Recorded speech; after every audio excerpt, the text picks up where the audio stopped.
उस श्लोक को सुने, श्रवण करेंगे। अब भगवान का परिचय देखें कैसे है कैसे नहीं।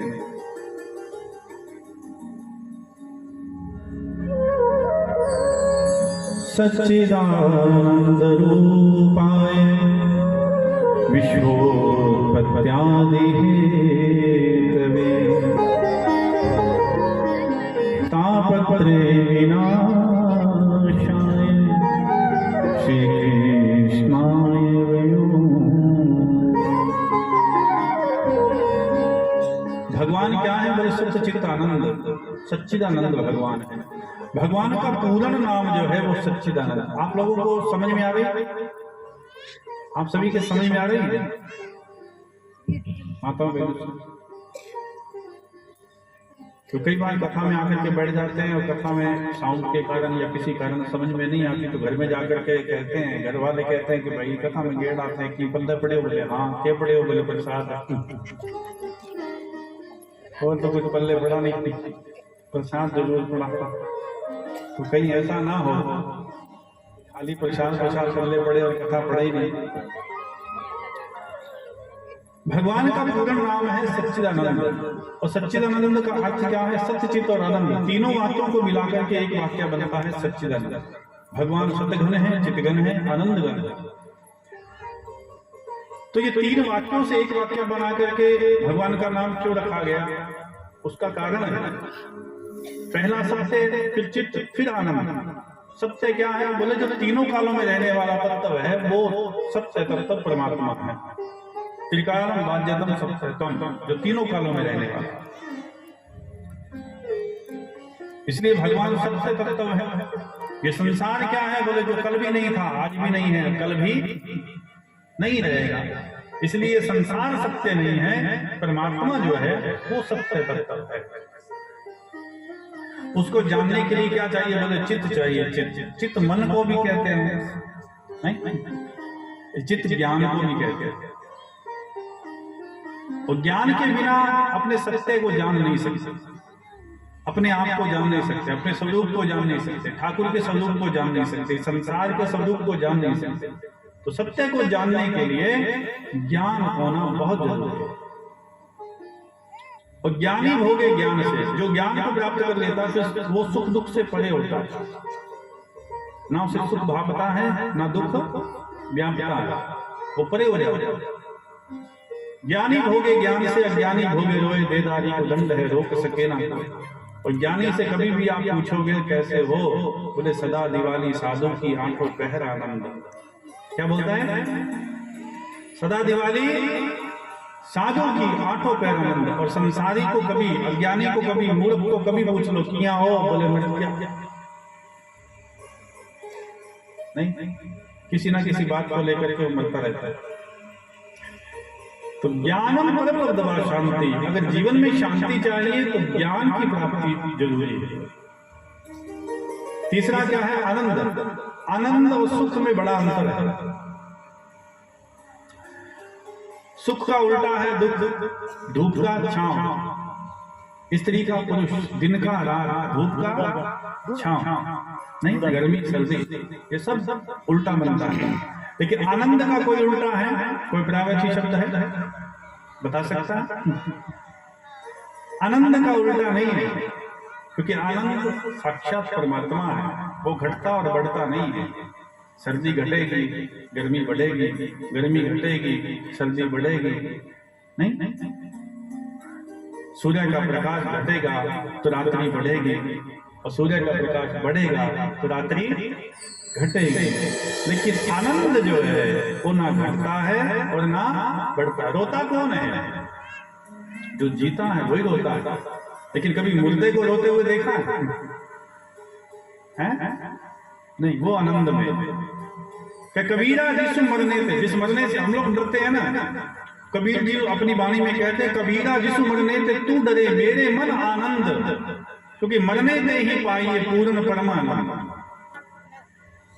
परमानंद अगर चाहिए तो मरने से ही पाइए, जीते जी नहीं मिलेगा। इसकी परिभाषा आगे चल करके अपने करेंगे। एक बात बताइए, दौड़ने में ज्यादा आनंद है या आराम से चलने में?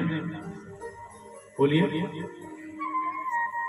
हाँ जी, आराम से चलने। अच्छा, आराम से ज्यादा चलने में आनंद है या एक जगह खड़े रहने में आनंद है? एक जगह खड़े रहने। अच्छा, खड़े रहने में ज्यादा आनंद है? बस में जाए, सीट नहीं मिले और खड़े हैं, तो खड़े रहने में ज्यादा आनंद है या सीट मिल जाए तो आनंद?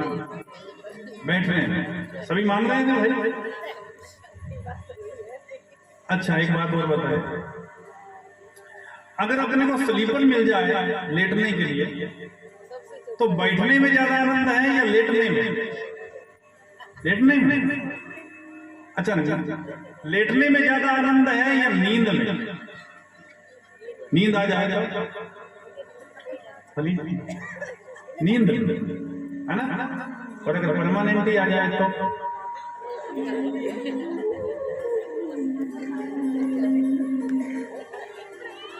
आप सभी एग्री हो रहे हैं, मान रहे हैं कि नींद में आनंद है या नहीं है? नींद में अपने को कुछ मिलता है? कोई पैसा, धन, रुपया, बेटा, पोता, कोई कोठी, जमीन, जायदाद कुछ मिलता है? नहीं।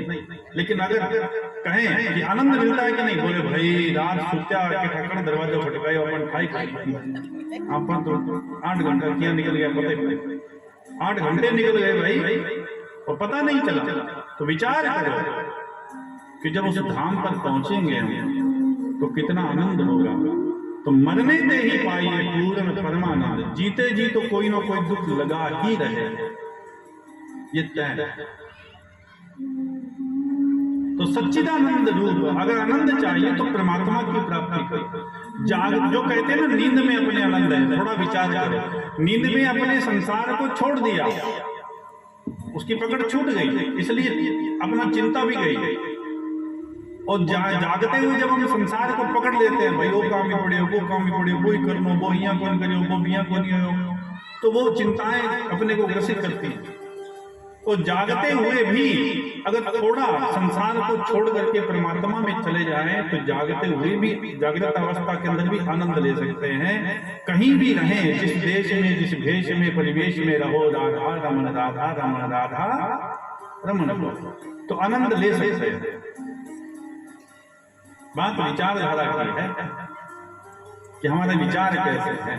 संसार में चिंतन करोगे, चिपकोगे, तो महाराज आपको चिंता बढ़ेगी, और चिंतन में ज्यादा चले जाओगे ठाकुर की ओर, तो आनंद की परिभूति होगी जागते हुए। बोली बाल कृष्ण लाल की, सच्चिदानंद भगवान की।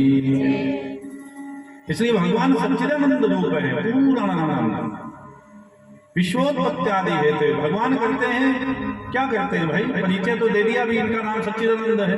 करते क्या है? बोले विश्वोत्पत्त्यादि हेतु, इस संसार को बनाते वही हैं, चलाते वही हैं, तो मिटाते भी वही हैं। जैसे किसान अपनी फसल को स्वयं बिजाई करता है, स्वयं उसकी सार संभाल करता है, और जब देखा कि फसल पक गई है तो स्वयं अपने हाथों से काट भी लेता है। ठीक उसी प्रकार भगवान भी संसार को बनाते हैं, चलाते हैं, और जब देखा कि ये जीव बिगड़ गया है तो स्वयं उसे काट देते। अब भगवान को माने तो अपने को क्या मिलेगा, और नहीं माने तो भगवान हमारा क्या बिगड़ देगा भाई? नहीं माने तो क्या बिगड़ देगा? सूर्य उदय हो गया और कोई मूर्ख आदमी ये कहे कि मैं आंखों में पट्टी लगा करके या आंखें बंद करके चल सकता हूँ, मुझे सारी गलियां ध्यान है, आंखें बंद करके भी जा सकता हूँ, सूर्य के प्रकाश को मैं नहीं मानता, पर आंखें बंद करके चले, तो मुझे ये बताइए गिरेगा कौन? सूर्य नारायण? नहीं। जो मूर्ख ये कह रहा है कि मैं भगवान को, ये सूर्य नारायण के प्रकाश को नहीं मानता, आंखें बंद करके जाऊंगा मैं, तो ठोकर खा करके वही गिरेगा। सूर्य नारायण भगवान का कुछ बिगड़ने वाला नहीं है। ठीक इसी प्रकार अगर हम ठाकुर को, परमात्मा को नहीं मानते, तो भगवान का कुछ बिगड़ने वाला नहीं है। ठोकर खा करके 84 लाख योनियों में हम ही गिरेंगे। पुनरपि जननम पुनरपि मरणम पुनरपि जननी जठित, बार बार जन्मना और मरना हमारा ही है। और अगर हम भगवान को मानेंगे तो प्रॉफिट क्या होगा? मान लो आपकी बात मान ली, पर भगवान को अगर माने तो मिलेगा क्या? बोले 3 तापों से मुक्ति, तापत्रय विनाशाय। 3 ताप कौन से? बोले दैविक, दैहिक और भौतिक ताप। शरीर के ताप से मुक्ति, भौतिक ताप से मुक्ति, मन की विकृति के द्वारा जो दुख मिलता है उससे भी मुक्ति मिल जाएगी, और शरीर से जो दुख मिलता है वो भी, उससे भी मुक्ति मिलेगी। तुलसीदास जी वर्णन करते हैं ना कि दैविक दैहिक भौतिकता, दैविक दैहिक भौतिकता, राम राज्य का होने गया, राम राज्य का होने गया। श्री राम जय राम, श्री राम जय राम, जय जय राम, सिया राम जय राम, जय जय राम, सिया राम जय राम, जय जय राम, सिया राम। दैविक दैहिक भौतिक ताप राम राज्य का होने गया, देवताओं के द्वारा जो दुख मिलता है उस ताप से मुक्ति मिल जाएगी। दैहिक शरीर के द्वारा जो अपने को दुख मिलता है, आपने कोठी बना ली, रहने की चिंता खत्म हो गई, बेटे लायक हो गए, उसकी चिंता भी खत्म हो गई। मान लो आपने फैक्ट्री खोल ली तो इनकम की चिंता भी खत्म हो गई, पोते हो गए उनकी चिंता भी खत्म हो गई, हर प्रकार से आप चिंता मुक्त हैं। लेकिन मुझे ये बताइए बुढ़ापे की चिंता रहेगी या नहीं रहेगी? बोलिए बेमूसा जी तो आसी, बुढ़ापा आएगा तो रोग भी लाएगा या नहीं लाएगा? कभी गोडो दुखी, कभी मोटो दुखी, कभी माटो,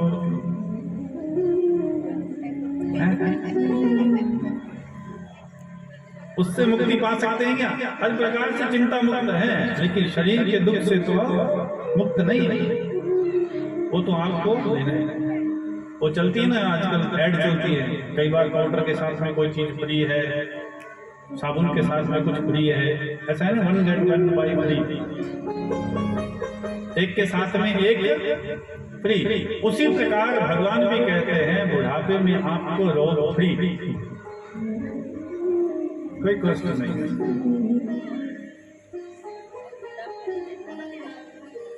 लेकिन जो ठाकुर की शरण में चला जाता है कि जन्म दुखम जरा दुखम जाया दुखम पुनः पुनः अंत कालम महादुखम तस्मात् जागृहि जागृहि। न जन्म का दुख, न मरण का दुख, न बुढ़ापे का दुख, जो मेरे धाम में आ जाता है। जो कोल्ड स्टोर में फल चला जाता है ना, वैसे का वैसे ही पड़ा रहता है। कोल्ड स्टोर चले हुए ना, तो कोल्ड स्टोर में जो फल पहुंच गया, उसके बाद में सीजन नहीं है आम का, कोल्ड स्टोर में लेने जाओगे तो वहां मिल जाएगा ज्यों का त्यों। ऐसे ही भगवान का धाम कोल्ड स्टोर है, एक बार वहां पहुंच जाओ, उसके बाद में जैसे हो वैसे वैसे। पुनि बाल कृष्णलाल की तापत्रय विनाशाय श्री कृष्णाय वयम् नमः। भगवान श्री कृष्ण के चरणों में वंदन करो, उसका ध्यान करो।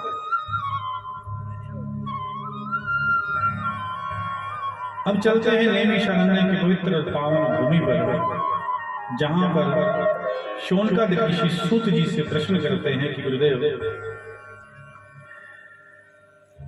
बुढ़ापा आने को आया, लेकिन फिर भी इस मन को शांति नहीं मिली।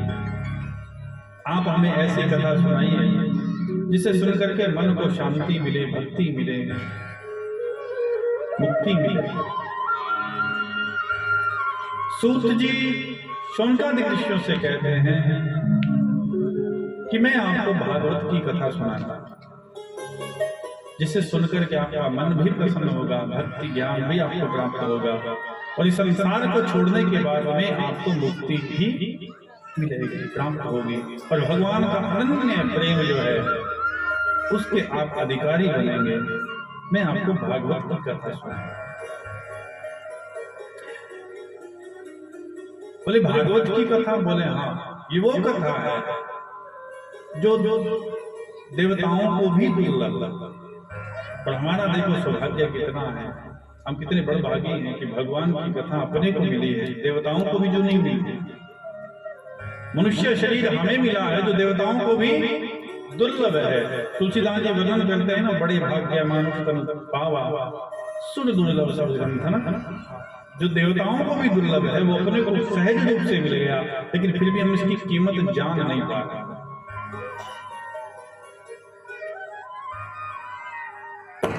बोले देवताओं को ऐसी कौन सी चीज दुर्लभ? बोले भागवत की कथा दुर्लभ। कैसे? बोले जब परीक्षित को श्रापित होकर के परीक्षित जी सुखदेव जी के चरणों में आए तो देवता मौका पा करके आ गया सौदा करने के लिए। सुखदेव जी से कहा कि भागवत की कथा हमें सुना दो, जो अमृत है हमारे पास में इन्हें पिला दो तो ये अदर हो जाएंगे, मृत्यु का भय छूट जाएगा। सुखदेव जी विचार करने लगे कि जिस अमृत को प्राप्त करने के लिए देवासुर संग्राम हुआ, इतना बड़ा संग्राम, कई दैत्य मारे गए, देवता मारे गए, वो सहज रूप से आकर के दे रहे हैं, कारण क्या? बोले इसके बदले में आपको क्या चाहिए? बोले आप हमारे साथ में चलिए, क्योंकि स्वर्ग में बाकी भोग तो मिलते हैं, कथा नहीं मिलती, सो ये कथा आप हमें इसका अमृत पान हमें करवा दें। परीक्षित जी से पूछा गया क्या करें भाई, इस अमृत का पान करना चाहो तो कर सकते हो, देवता लेकर के आए। तो परीक्षित जी ने कहा कि कोई भी किसान बीज लेने के लिए जाता है तो क्वालिटी तो चेक करता ही है ना, कि भाई कौन सी क्वालिटी का है, कैसा है। पूछा गया कि भागवत अमृत में और इस अमृत में अंतर क्या है, पहले अंतर तो बताएं तो मैं पान करूं ना। परीक्षित जी से कहा सुखदेव जी ने कि जो देवताओं के द्वारा लाया अमृत है उसी से, उससे तो केवल तुम ही अमर होगे, लेकिन अगर भागवत की कथा तुमने पान कर ली तो तुम नहीं, तुम्हारे पूर्व भी पवित्र पावन हो जाएंगे, परमात्मा की प्राप्ति कर लेंगे। जो 3 पीढ़ियों को तारने वाली है ये भागवत अमृत है। बोले गुरुदेव फिर मैं घाटे का सौदा क्यों करूं, ये अमृत मुझे नहीं चाहिए, इसे वापस लौटाओ। तब देवताओं को डांट करके भगा दिया कि तुम अधिकारी नहीं हो कथा के, क्योंकि तुम कथा सुनने के लिए नहीं आए, तुम तो सौदा करने के लिए आए, तुम तो सौदागर हो, इसलिए ये कथा तुम्हारे योग्य नहीं है, भाग जाओ यहां से। भगा दिया हमारा डांट करके। ब्रह्मा जी के पास में गए, ब्रह्मा जी से शिकायत की। ब्रह्मा जी ने कहा कि पहले देखे तो सही परीक्षित जी का क्या हाल होता है, उन्हें मुक्ति मिलती है या नहीं मिलती है, मोक्ष मिलता है या नहीं मिलता है। और जैसे ही महाराज 7 दिन के बाद में जब परीक्षित मोक्ष प्राप्त करके जाने लगे धाम के अंदर, भगवान वैकुंठ धाम से स्वयं प्रकट हुए, तब ब्रह्मा जी को अचंभा हुआ कि ये कैसा भागवत पुराण। कहते हैं कि तराजू को लाया गया, तराजू पर सब पुण्य एक तरफ रखे गए, सब ग्रंथों का पुण्य, भागवत का जो पुण्य था वो एक तरफ रखा गया। तो क्या हुआ कि लघु ज्ञानी जातानि गौरवेदमः तदा ऋषिगणा सर्वे विस्मयं परमं।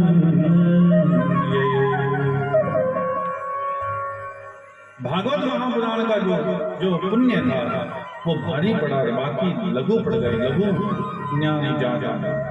यह देख करके चारों लोगों से ब्रह्मा जी ने प्रणाम कर दिया कि ये भागवत की कथा नहीं है, ये तो प्रत्यक्ष कृष्ण ही श्रीमद् भागवती वार्ता, प्रत्यक्ष कृष्ण एवं ही, ये भागवत की कथा नहीं है, भगवान श्री कृष्ण का वांगमयी स्वरूप है।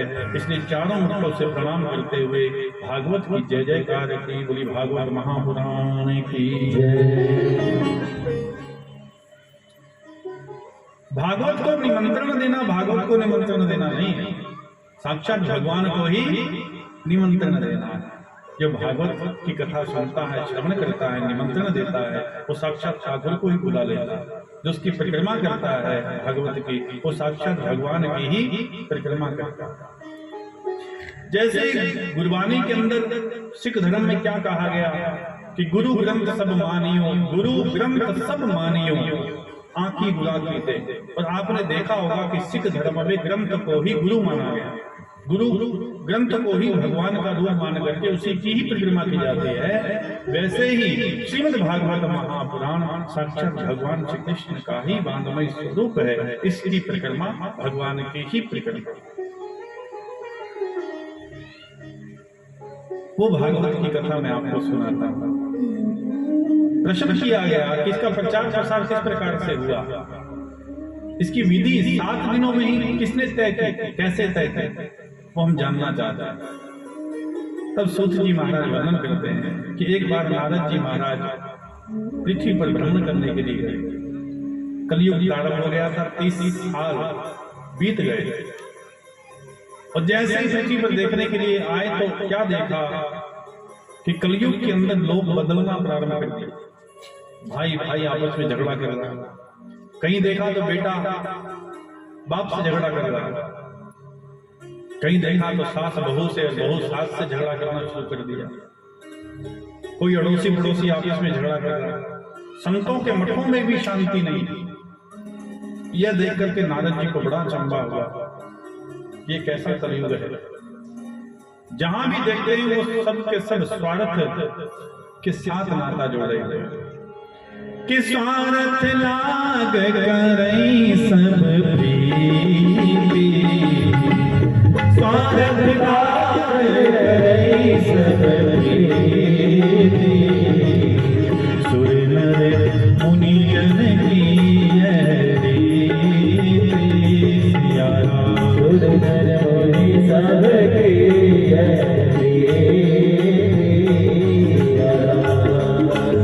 श्री राम जय राम, श्री राम जय राम, जय जय राम,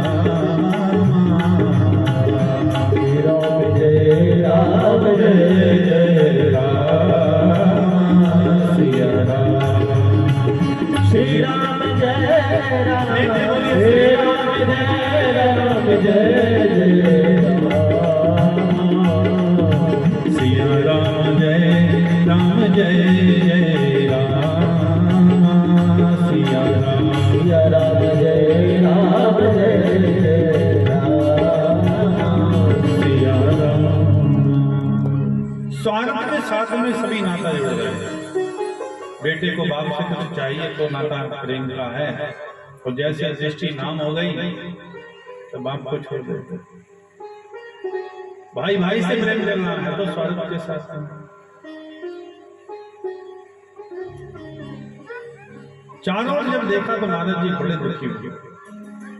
मठों में भी गए तो साधु संतों के मठों में भी मठ को लेकर के भी आपस में झगड़ा हो रहा।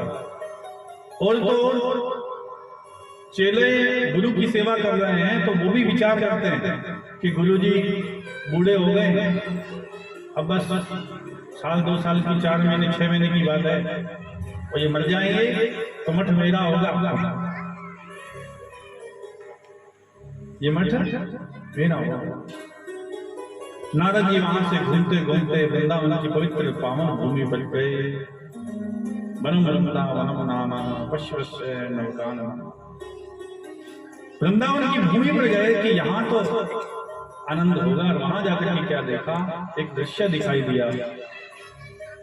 भक्ति देवी ज्ञान वैराग्य को लेकर के बैठी हैं और रो रही है। भक्ति देवी से पूछा कि देवी क्या बात है।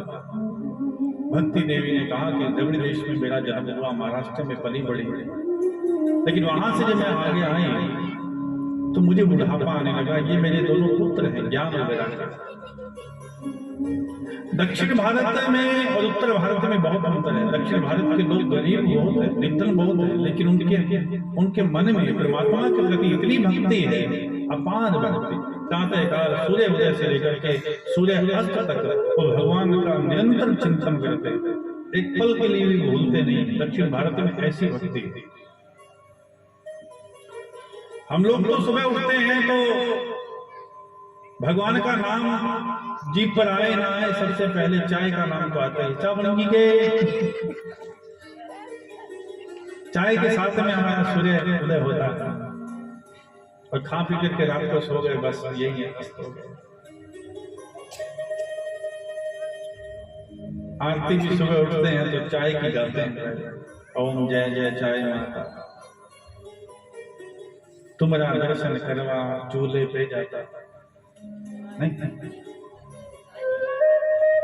लेकिन दक्षिण भारत में यदा कदा जहां कहीं भी देखे भगवान का चिंतन, उत्तर भारत में भक्ति तो है, ये नहीं कि भक्ति नहीं है, लेकिन अंतर है। भक्ति तो है, हम सभी राधे राधे, जय श्री राधे, जय श्री राम, जय श्री कृष्णा सभी कहते हुए तो नजर आते हैं। हम ये भी मानते हैं कि मृत्यु सत्य है, जीना झूठ है। ये भी समझते हैं कि भाई ये दुनिया कुछ नहीं है, नहीं ये बेटे पोते ये सब कुछ काम आने वाले नहीं है। ये भी हम कथा में सुनते हैं और वैराग्य जाग भी जाता है। लेकिन कुछ देर के पश्चात वही अगर बेटे पोते का कोई फोन आ जाए तो खड़े होकर के हम निकल लेते हैं, भागवत को छोड़ देते हैं, भगवान को हम छोड़ देते हैं। कथा में जरूर हम लोग मानते हैं कि हाँ भाई बात तो सत्य है, सच है, माना तो सच कहे, लेकिन जैसे ही कथा से निकले तो ये दुनिया सत्य है, ये भागवत झूठ है, ऐसा नजर आता है। भक्ति है ज्ञान वैराग्य बूढ़े पड़े हैं, ये भक्ति कोई और नहीं है। ये ज्ञान वैराग्य कोई हमारे आध्यात्मिक रूप से हमारी ओर ही ये थोड़ा दृष्टिकोण दिया गया है कि भक्ति तो प्रबल है, नाचते गाते हुए सभी नजर आते हैं, लेकिन ज्ञान और वैराग्य बूढ़े हो गए हमारे जीवन में। भक्ति देवी ने कहा कि कृपा कर इनको अगर आप जवान बना दे तो बड़ी कृपा होगी। नारद जी ने कहा कि मैं वचन देता हूँ देवी, चिंता मत करो, मैं इसको इनको जवान बना दूं। कान में मुख लगा करके वेद वेदांत ब्रह्म सूत्र इत्यादि सब सुनाया, लेकिन जवान नहीं हुई। बड़ी चिंता हुई नारद जी को। नारद जी ने कहा देवी तुम चिंता मत करो, मैंने तुम्हें वचन दिया, संत के वचन को पूर्ण करने के लिए भगवान को भी धरा पर आना पड़ता है। तो ये कैसे भी कुछ भी क्यों ना हो जाए, मैं इनको जब तक जवान नहीं बना दूंगा तब तक चैन से बैठूंगा नहीं। और वो भगवान कई कलयुग में गए नहीं है, जिन्होंने भरी सभा के अंदर द्रौपदी की लाज बचाई वो संत की भी लाज बचाई। पर आप सभी ये प्रकरण जानते हैं, महाभारत के अंदर द्रौपदी ने सभी के ऊपर विश्वास किया, सभी के ऊपर। जब दुशासन उसका बाल खींचता हुआ लेकर के आ रहा था सभा के अंदर, तो द्रौपदी कह रही थी वहां मेरे पांच पति बैठे हैं जो देवताओं को भी पराजित करने की क्षमता रखते हैं, और जिन हाथों से तूने मुझे छुआ है वो हाथ तेरे शरीर के साथ रहेंगे नहीं। लेकिन जब वहां पर पहुंची, पांचों के सामने गुहार लगाई तो जुए में हार चुके नीचे मुख किए हुए, कोई कुछ नहीं कर पाया। विषम पितामह द्रोणाचार्य सभी के सामने द्रौपदी ने गुहार लगाई, इस दुनिया पर विश्वास किया और दुनिया के आगे नतमस्तक होती हुई बार बार निवेदन करते हैं, लेकिन किसी ने नहीं सुना। तब भगवान को पुकारा, भगवान उस सभा में थे नहीं। हे द्वारिका वासीन देव देव जगतपते, नान्य द्वभ्यम पश्ये यत्र योगेश्वर तत्परा। देख लिया दुनिया का नजारा, ना हम किसी के ना कोई हमारा, प्रहारे का सहारा एक नाम तुम्हारा। और जैसे ही आकुल अवस्था में भगवान को पुकारा, तो जैसे ही चीर हरण होने लगा तो चीर बनकर वस्त्र का रूप धारण कर भगवान द्रौपदी के लिए आया। और दुशासन उस चीर को खींचता थक गया। सभागार के अंदर बैठे सभी विचार करने लगे कि ये क्या है, नारी बीच साड़ी है कि साड़ी बीच नारी है, नारी ही की साड़ी है कि साड़ी ही की नारी है। सब विचार करते। वो भगवान कहीं गए नहीं देवी, वो तो हर कर्म में है और संत के वचन को पूर्ण करने के लिए वो आएंगे। तुम चिंता मत करो, मैं जब तक इन्हें जवान नहीं बना दूंगा तब तक चैन से बैठूंगा नहीं। इतना कहकर के नारद जी चलते। सभी से पूछते जा रहे हैं, ब्राह्मणों से, साधुओं से, संतों से कि भाई जवान बनाने का कोई उपाय। बोले महाराज वेद वेदांत ब्रह्म सूत्र आपने सुना दिया, इससे बड़ा तो कोई है ही नहीं। बोले ये तो मैंने सुना दिया। बोले इससे बड़ा तो कोई है ही नहीं, जवान बनाने का कोई और उपाय हमें तो नजर आता नहीं। नारद जी चल पड़े और जैसे ही आगे गए तो एक आवाज गूंजती हुई दिखाई दी, और उस आवाज को सुनकर के नारद जी उस तरफ चलते कि श्रीमन नारायण नारायण नारायण, श्रीमन नारायण नारायण नारायण, श्रीमन नारायण नारायण नारायण, श्रीमन नारायण नारायण नारायण, भजमन नारायण नारायण नारायण, भजमन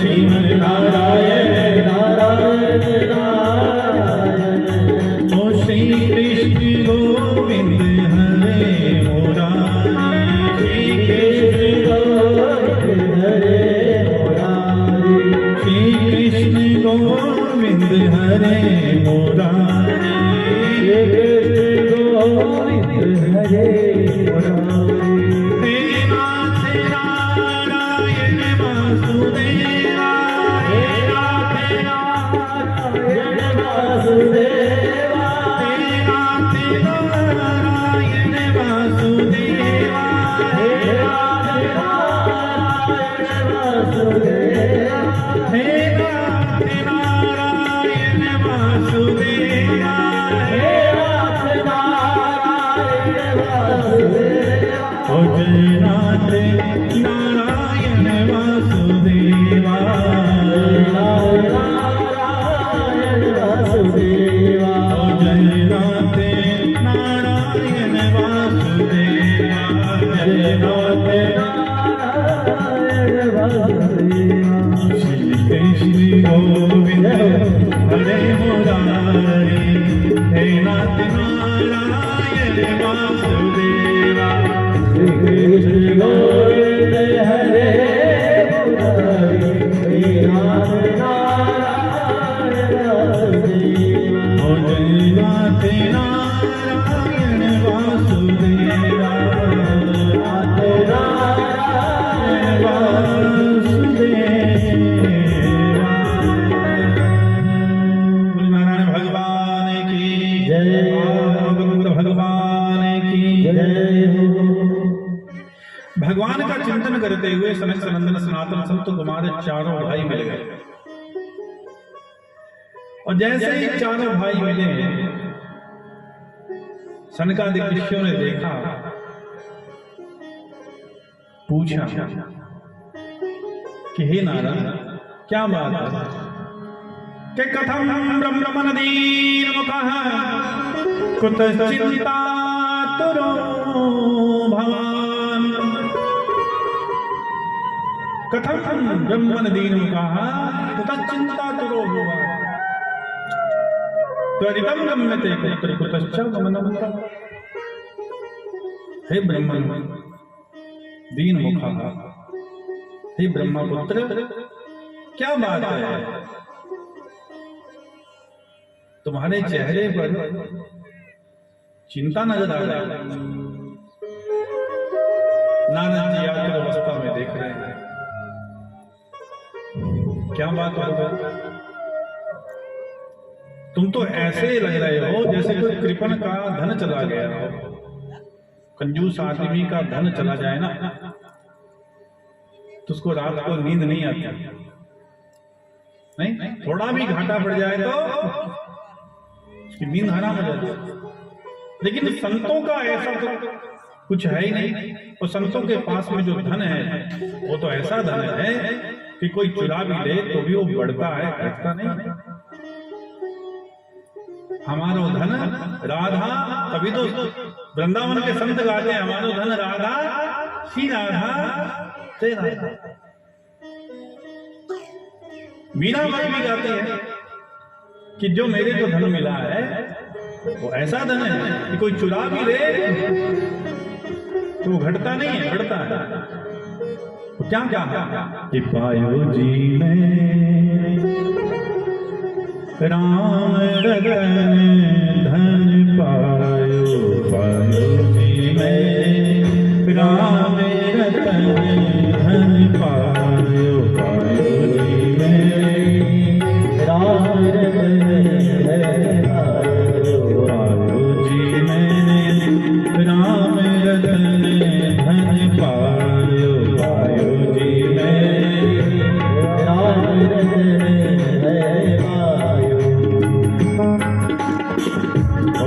वस्तु अमोलिक दे मेरे सतगुरु, वस्तु अमोलिक दे मेरे सतगुरु, वस्तु अमोलिक दे मेरे सतगुरु, वस्तु अमोलिक दे मेरे सतगुरु, कृपा करे अपनायो पायो जी मैंने, कृपा करे अपनायो पायो जी मैंने। आवाज नहीं आ रही जी, गले बोला ना बपड़ा उसी तरह बोला भाई। पायो जी मैंने राम रतन धन पायो, पायो जी मैंने राम रतन धन पायो।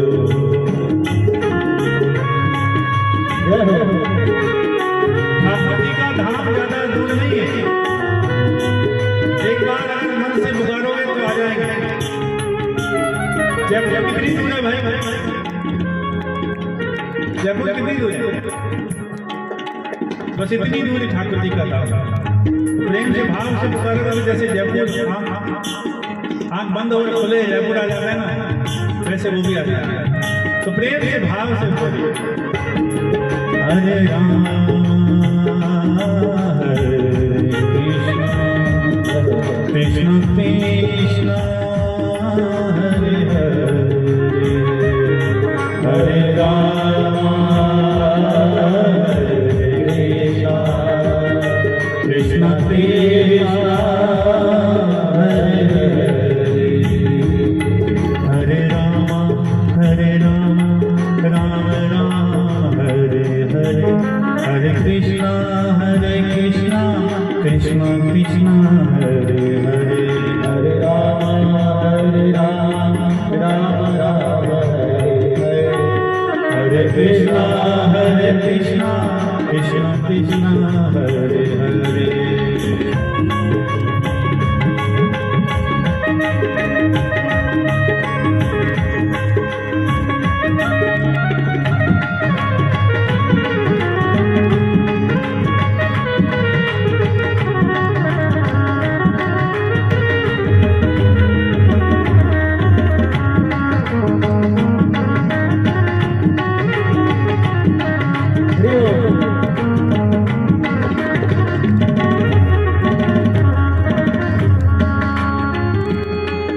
मीराबाई कहते हैं कि ये पूंजी कैसी है? इस जन्म की नहीं, साधुओं के पास संतों के पास भी जो पूंजी वो इकट्ठी कर रहे हैं, वो पूंजी ऐसी है कि इस जन्म की नहीं है, जन्म जन्म की।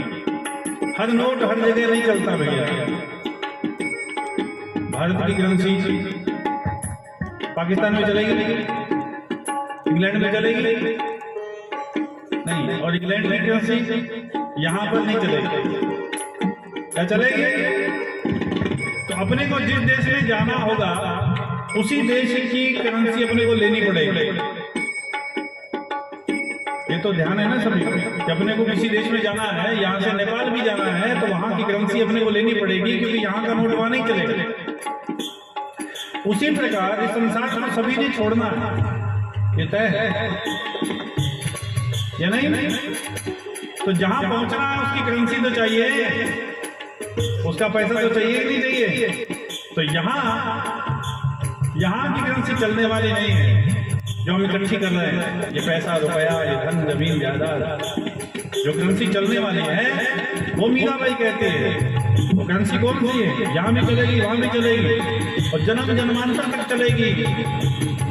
जन्म जन्म में यहाँ जन्म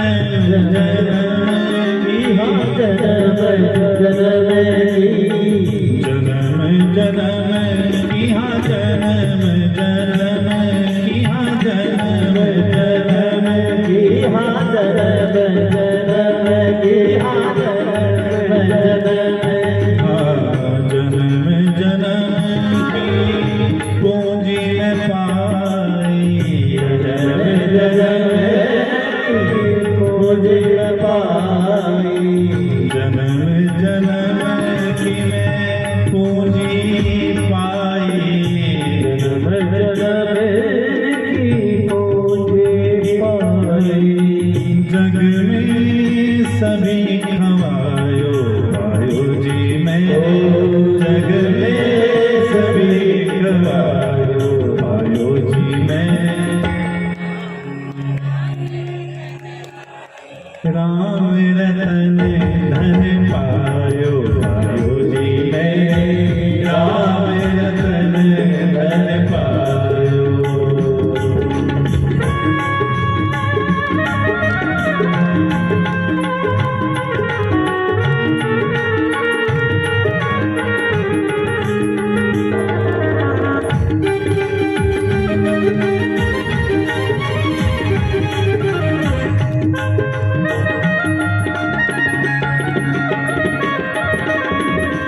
अरे धन भी कैसा है,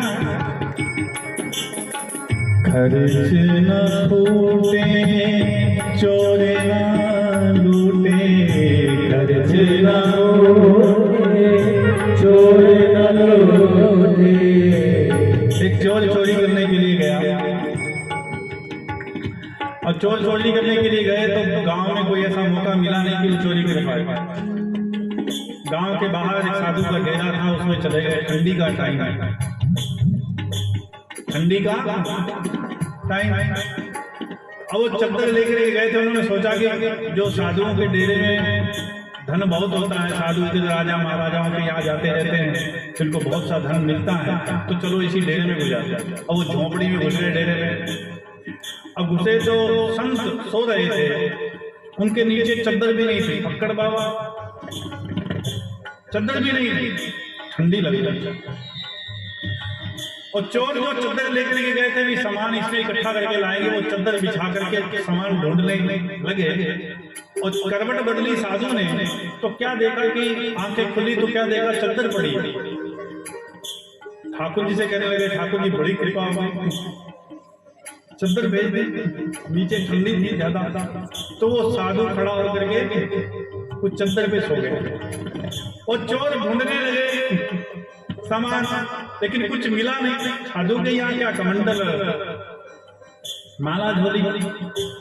अब माला झोली कमंडल को क्या ले जाए भाई?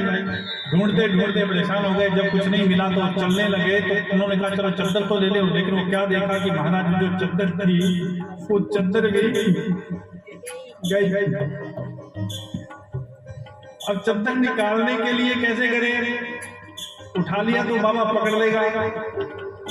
तो उसने कहा जो हुआ सो हुआ, कुछ मिला तो है नहीं, अपनी थी वो भी गई। साधु को थोड़ी आवाज आई, साधु ने आंख खोली और वो चलने लगे। जब चलने लगे तो साधु ने कहा, अरे भैया जाते जाते द्वार बंद कर देना, ठंडी आवाज आई। वो चोर क्या कहते हैं? बोले महाराज खुल्लो रेट दो। बोले क्यों? बोले जी हाँ, नीचे बिछान खतर दी गई नहीं, कोई ऊपर खतर भी आ सके, शायद वो भी दे जाए कोई। इसलिए ठाकुर की मौज है। ये धन तो ऐसा अद्भुत धन है। ओ खर्च न कूटे चोर न लूटे, खर्च न कूटे चोर न लूटे, दिन दिन बढ़त सवारो पायो जी मैंने, दिन दिन बढ़त सवारो पायो जी मैंने, नाम रतन धन पायो पायो जी मैंने, नाम रतन पायो। ओ सतरी नाम के वश मेरा सत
नागर मीरा के प्रभु गिरधर नागर मीरा के प्रभु गिरधर नागर मीरा के प्रभु गिरधर नागर गिरधर नागर नटवर नागर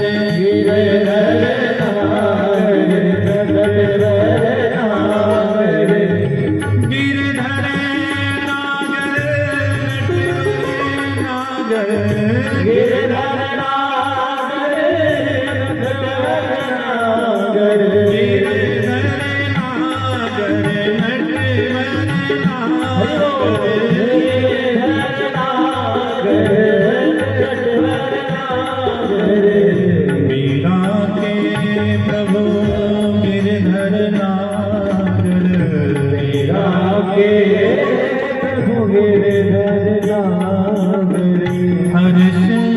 हर्ष गुण गायो पायो जी मैंने हर्ष हर्ष गुण गायो पायो जी मैंने राम रतन धन पायो पायो जी मैंने राम रतन धन पायो जी मैंने राम रतन धन पायो पायो जी मैंने राम रतन धन पायो पायो जी मैंने राम रतन धन पायो हरे राम राम राम हरे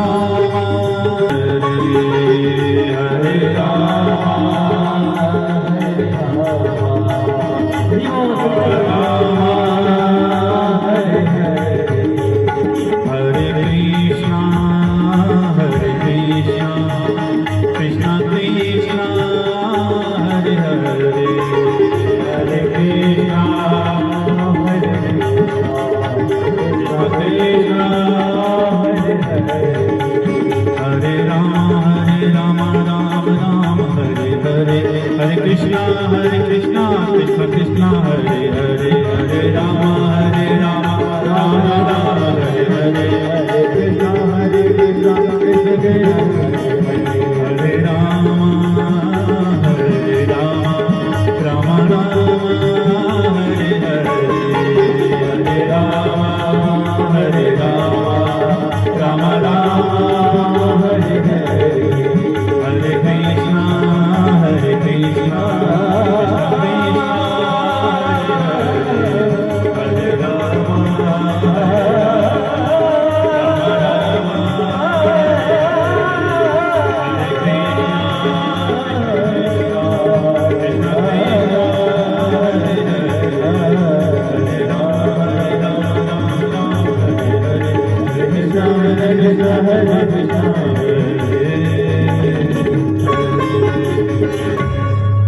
आयो जी मैं राम रतन धन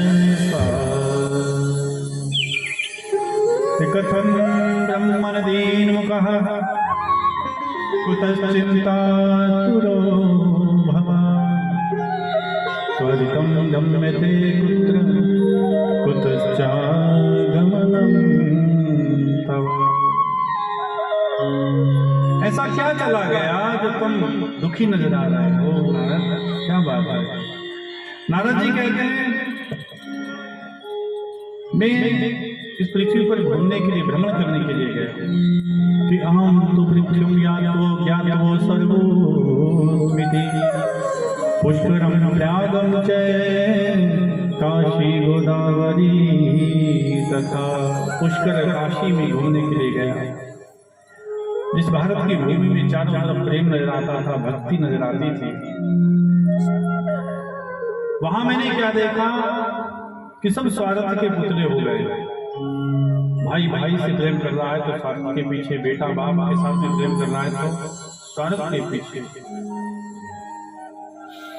धन के लोभी हो रहे हैं, बाप बड़ा ना भैया, सबसे बड़ा रुपया। और तो और मैंने क्या देखा कि घर में तरुणी प्रमुदा गए श्याल को बुद्धि दाएगा। तरुणी की चलती है, तरुणी किसको कहती है? घर में जो बहू आती है नहीं, उसकी चलती हुई दिखाई दे रही है, सास की नहीं। अगर घर में कोई राय भी लेनी हो